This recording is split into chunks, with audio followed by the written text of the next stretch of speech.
Thank you, Byron, for joining us. So 10 quick questions and I'll let you get on with your day. No problem. So firstly, what was your favourite moment whilst at Millwall? Well, I was fortunate we had quite a few, and obviously had the cup runs where we beat a lot of Premiership teams. I always enjoyed playing against Leeds, but I'd have to say, obviously, the playoff final where we beat Bradford and got promoted to the Championship.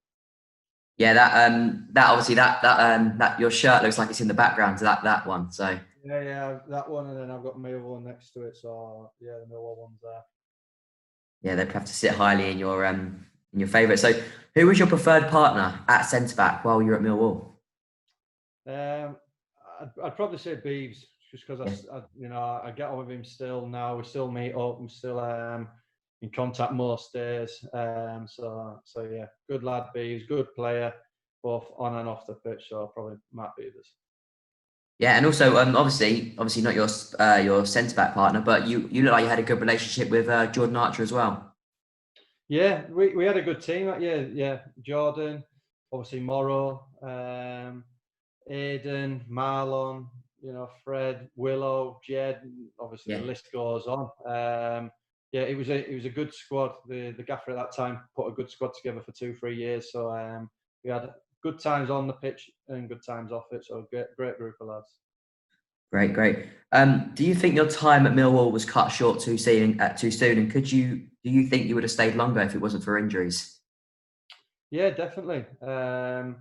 Obviously, I enjoyed my time there, but when I had my knee injury, it was a bad knee injury, so it took me time to recover. And yeah, things happen in football. New players come in, the team moves on. So yeah, I definitely think if I hadn't have got the knee injury at that time, I probably would still be there now. Perfect, thank you. Obviously, at the moment, playing behind closed doors, that's obviously going to impact the Millwall players. But how big a part does a packed den help Millwall players, but also intimidate the away team? Definitely, there's a number of times where there's one time a Leicester player came to the den and refused to take a throw in. So it is intimidating, and I've done a few interviews recently, and I know Millwall played against Derby and lost 3-2, and an 18-year-old scored a hat-trick that day. There's no way on this planet, a packed den, would an 18-year-old be scoring a hat-trick. It is an intimidating place.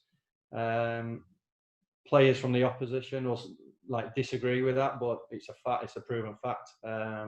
So yeah, I find it hard myself now to watch football because it just seems like pre-season. Obviously, no fans there. The games are slow, and it's quite boring to be fair to watch. So. Yeah, you mentioned the Derby game, and obviously, it wouldn't have just been Louis Sibley who would have got a mouthful. It would also been Wayne Rooney. Yeah, I spoke to a few of the lads, to be fair, after the game, and they were saying that Rooney, was just pulling the strings in the game. He was fantastic.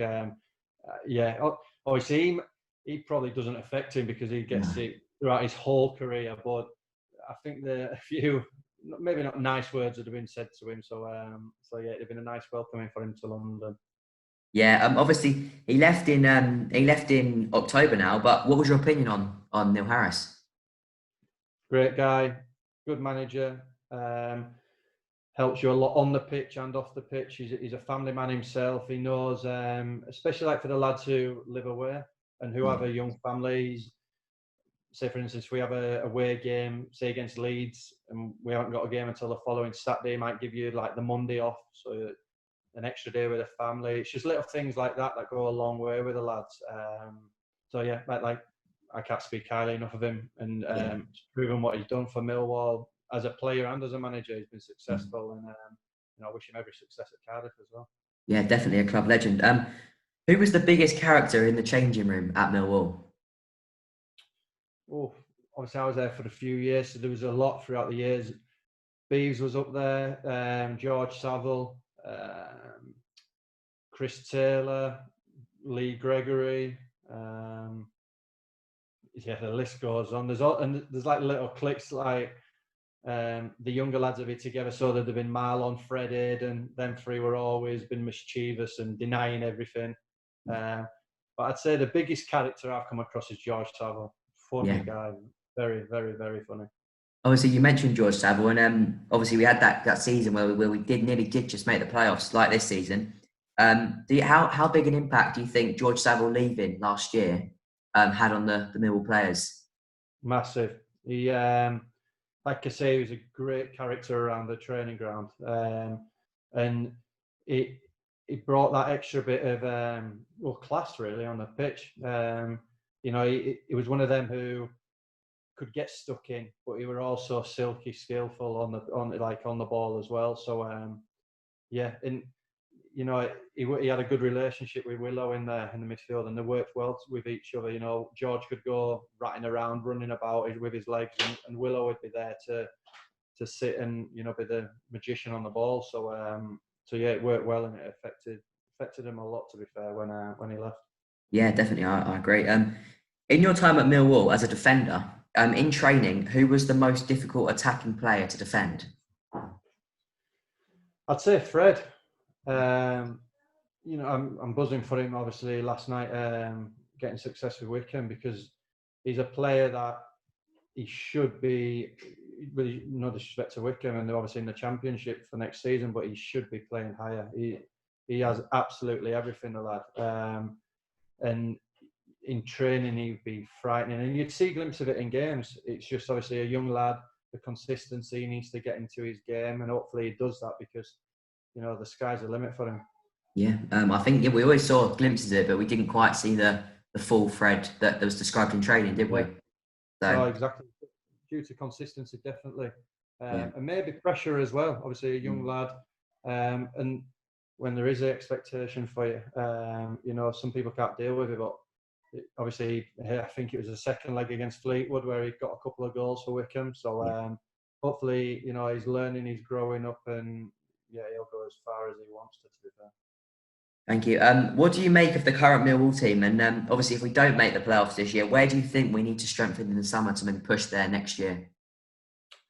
I'll be honest, I haven't seen a lot. I've just seen like the odd game on Sky and whatever else. And from what I see of it, the back four still looks as solid as ever. You've got Willow and that Woods in midfield who are, like to get on the ball, dictating. They've got the different, strike partners of, say, Smith or Bradshaw up there. So it's hard to see probably in the wider areas. Obviously, you've got Jed, who's probably one of the first names on the team sheet. I don't really know who's on the left side. I know Fergie's been in and out, and Aidan and so on. But I'd probably say another striker maybe, and some wingers. Yeah, I on the left is currently Mason Bennett, who's done pretty well since. Yeah, he's done pretty well. He's he's got injured a couple of times, but when he has played, he's looked decent. So yeah, obviously currently at Carlisle, are you enjoying your time there? Yeah, well, to be fair, I've just turned down a new contract offer with them, so I will be leaving them. So it'd just be to see what else is available out there. Obviously, after when things settle down a little bit from football. So we'll just see what happens. Thank you very much. And finally, what do you make of the current Millwall manager, Gary Rowett? And is he someone that you would like to play under? Well, would have liked to have played under? Yeah, like I say, I've spoke to a lot of the lads, and they speak very highly of him. He's they say that he's a lot like the gaffer Neil Harris, but he's tweaked a few little things, few different days on, like when days off at training and like days they're in and different times, things like that. And his knowledge seems to be good. He has success, I think, except for at Stoke, where Stoke seems to be a bit of a doomed place for any manager at the minute. So that's no knock on him, but he's been successful as a manager wherever he's been. It just proves at Millwall that they're knocking on the door of the playoffs and they're in with a sniff to get it. So he definitely seems a good manager, a manager I'd like to have played under. So he seems a good guy. Yeah, and before we finish, obviously Callum Davidson, the assistant manager at Millwall, he left about a week before the season restarted. Obviously, I don't know whether you know Callum Davidson or not, but how big of an impact do you think an assistant manager leaving has? Because obviously, a lot of people have they're all about the manager, but how big of an impact does an assistant manager have on the team as well? they obviously have an impact on the team, but I'd say it's more for the manager. I think that Davison's been with Rowett for a number of years, so they have a relationship. It proves with the gaffer with Livers. You know, obviously first job at Millwall, and Livers was there, the right hand man, and then they both leave. They both go to Cardiff. They seem to it's a marriage really. So yeah, obviously it will have had impact on the lads around the training ground, because obviously the manager usually keeps himself aware, and the assistant manager is the one everyone goes and speaks to, and if they have problems then it gets passed on to the manager. So it will be it'd be more strange, I think, for Gary Rowett, but obviously he's got Adam Barrett there, who's been at Millwall for a few years and knows the lads, so hopefully that'll be a nice little bridge for the gaffer.